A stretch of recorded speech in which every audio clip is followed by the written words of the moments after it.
Նայեք, ժողովուրդ ջան, ցույց եմ տալի ոնց պիտի խինկալին եփեք ջրի մեջ։ Շատ եք հարցնում ոնց եփենք։ Նայեք։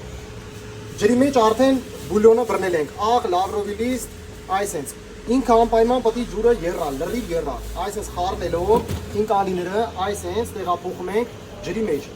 Ու այսպես խառնում ենք։ Խառնում ենք այնքան ժամանակ, մինչև խինկալիները բարձրանան վերև։ Հենց խինկալիները բարձրացան վերև, 5 րոպե հետո ձեր խինկալին պատրաստ է։ Անպայման մինչև հետ պիտի սա այսպես խառնենք։ Անպայման։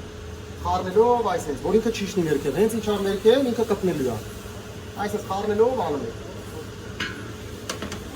Մեր խինկալիները միասին 8 րոպեից պատրաստ է լինելու։ Всё, պատրաստ է խինկալիները, անցել է 8 րոպե։ Նայեք, էսի մեր խինկալիներն է, հա։ Տեսնեք,